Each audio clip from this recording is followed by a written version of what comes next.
السلام عليكم. اليوم نكملوا la deuxième leçon. نبداو la deuxième leçon تاع la tension électrique. Bon, votre prof Zakaria Ikara. La tension électrique. Voilà.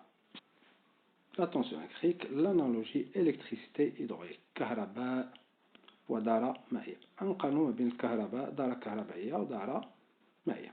Donc l'analogie électricité hydraulique. Observez les images suivantes. Une image, voilà. La première image. Bon, la première image, on a une pompe, on a une vanne et ici une turbine. Donc, il y a des éléments, la turbine va fonctionner. Donc, la vanne, c'est un robinet qui sert à fermer ou bien bloquer le passage de l'eau. Je vois la pression elle est grande. Parce que la vanne est ouverte. L'eau ma كيدوش l'eau ma كيدوش. Donc on a une grande pression et on a une petite pression. Si on ferme, l'eau va couler de la grande pression vers la petite pression. Le circuit électrique, au lieu du moteur, on a une pile. On a une pile qui joue le rôle du moteur. On a un interrupteur qui ferme et ouvre le circuit. Le genre de la vanne, la vanne. Donc l'interrupteur là, s'il est ouvert, il n'y a pas de passage du courant électrique dans le circuit. Et donc, l'hélice ne va pas tourner. Bien, le moteur ne va pas fonctionner, le moteur de l'hélice. Donc, là, il est ouvert. On a le potentiel, la pression, la pression l'hydraulique, ou l'électricité, on parle de potentiel. Le potentiel, la première bande à l'interrupteur est plus grand. Mais si on ferme, alors le courant électrique va passer du plus grand potentiel au plus petit potentiel. Pour le plus grand potentiel dans un circuit qui est la bande positive, la bande positive c'est un générateur, ou le plus petit potentiel c'est la bande négative c'est un générateur. Donc, si on ferme, le courant va passer. Il y a une différence de pression de part et d'autre de la vanne lorsqu'elle empêche l'eau de couler. Donc, il y a une différence de pression de part et d'autre de la vanne. Ici de même, il y a une différence de potentiel. Une différence de potentiel qu'on appelle tension électrique entre les bornes de l'interrupteur lorsqu'il empêche le courant de passer. On passe à la deuxième image. Voilà, c'est la même. L'eau ne circule pas, mais elle est déjà présente dans le circuit. كلمة ماشي ما كاينش هنايا غير هنا البريسيون د الماء كبر من البريسيون هنايا. Donc si on ferme, l'eau va couler les grandes pressions vers les petites. وهنايا de même les porteurs de charge en كاينين, c'est-à-dire les électrons, c'est un circuit هنايا électrique métallique. Donc هنايا pour le courant ne circule pas, mais les porteurs de charge sont toujours il y a les porteurs, il y a les électrons. Pour qu'il y ait passage des électrons au circuit, passage du courant électrique, le sens opposé, il faut fermer l'interrupteur. Donc, les porteurs de charge il faut fermer l'interrupteur. Il y a une autre image 3. Si on ferme, vous voyez une grande pression. Voilà, la pression de part et d'autre, donc l'eau va couler. L'eau coule des plus grandes pressions vers les plus petites. Voilà, la flèche indique le sens du passage de l'eau. De même, le circuit électrique, voilà, la flèche indique le passage du courant électrique. Le courant passe du plus grand potentiel vers le plus petit potentiel. L'eau descend les pressions, c'est-à-dire elle passe des pressions les plus grandes vers les plus petites. La plus haute pression vers la basse pression. Et le courant descend les potentiels, c'est-à-dire il passe du plus grand potentiel vers le plus petit ou bien le moins. Bon, vers le moins de la pile. Donc, on revient à la deuxième, la page précédente. Voilà. Donc, sur l'image, sur la première image, il y a une différence de pression de part et d'autre de la vanne. identiquement, l'image 2, il y a une différence d'état électrique, potentiel électrique entre les bornes. Donc, il y a une différence de pression de part et d'autre de la vanne. Il y a une différence de potentiel de part et d'autre de l'interrupteur électrique. L'image 3, quand on ferme la vanne, l'eau coule des pressions vers les pressions descendantes, c'est-à-dire des pressions les plus grandes vers les plus petites. De même, quand on ferme l'interrupteur, le courant passe des potentiels plus grands vers les plus petits, c'est-à-dire les potentiels descendants. Voilà la définition maintenant. Le potentiel électrique.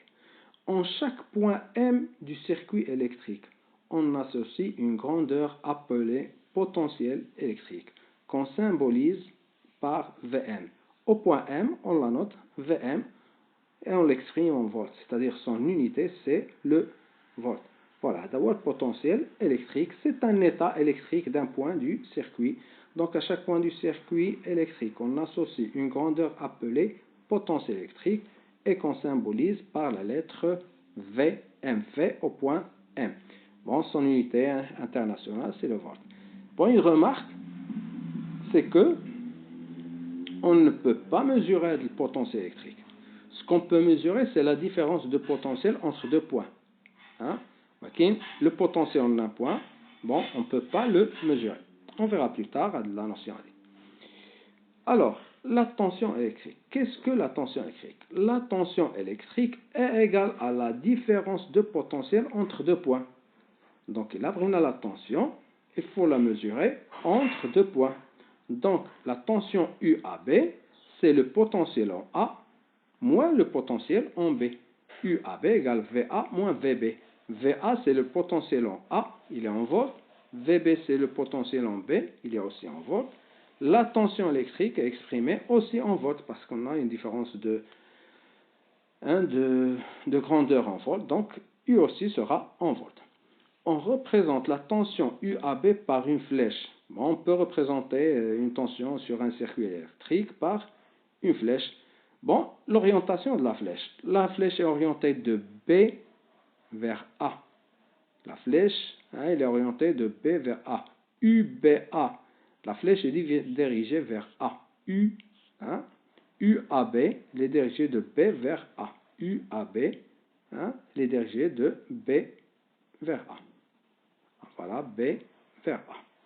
Donc, UAB, c'est VA moins VB, et donc la flèche est dirigée vers A.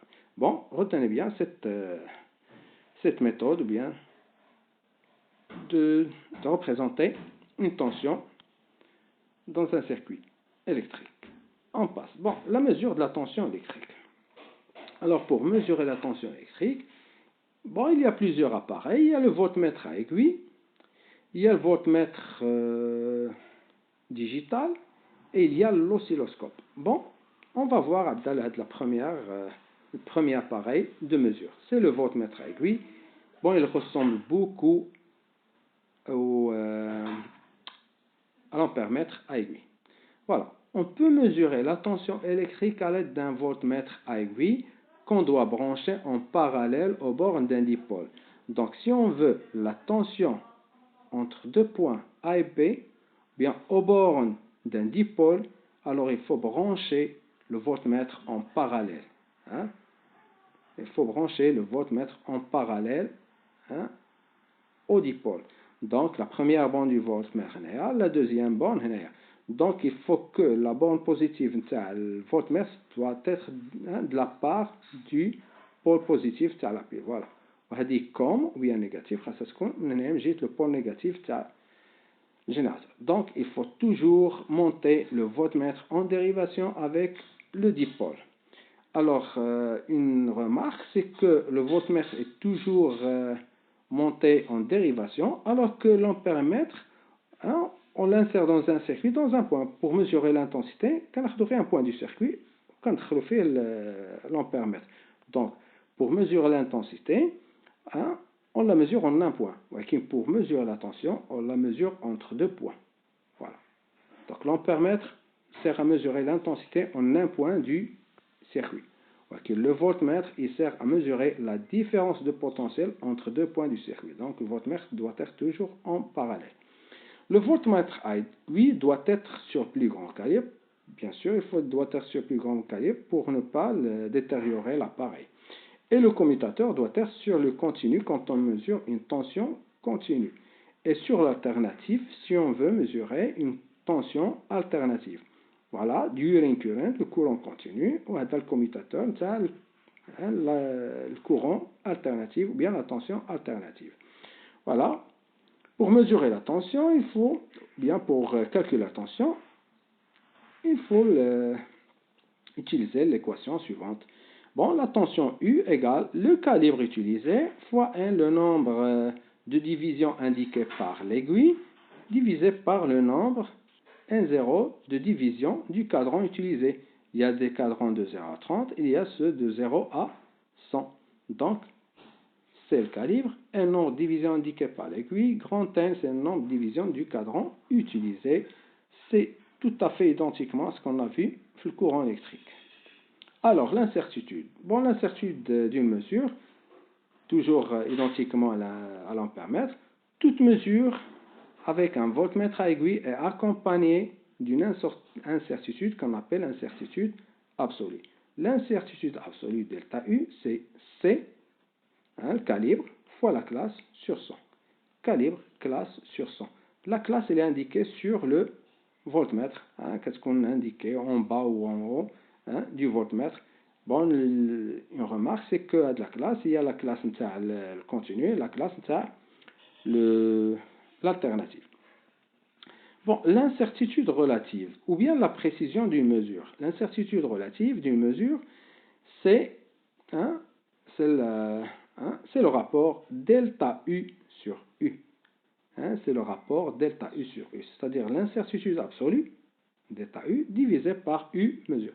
Donc, plus ce rapport est petit, plus la mesure est bonne.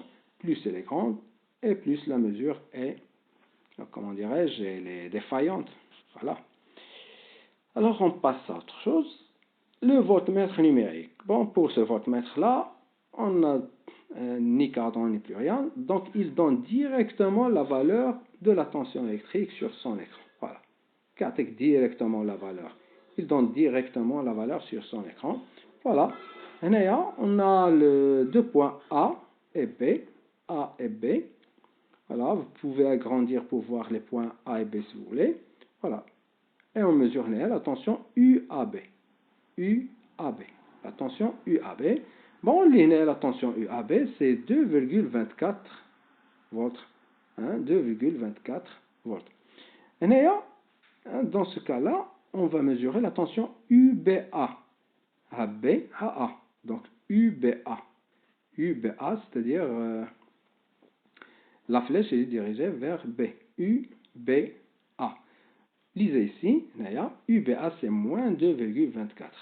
Donc, on voit que UAB c'est 2,24 et UBA c'est moins 2,24 volts. Donc, on voit bien que la tension peut être négative comme elle peut être positive. Donc, la tension peut être positive comme elle peut être négative. Et on constate que UAB c'est moins UBA. UAB c'est VA moins VB. UBA, c'est VB moins VA. Bien sûr, à cette combinaison, un signe moins. UAB égale à moins UBA. Retenez bien cette propriété des tensions. Voilà. C'est une propriété des tensions. Voilà. L'oscilloscope. Bon, pour l'oscillon, on laisse à la prochaine vidéo. Pour la prochaine, c'est-à-dire qu'on a plus de temps. Et on veut partager de la vidéo. Et on arrête maintenant.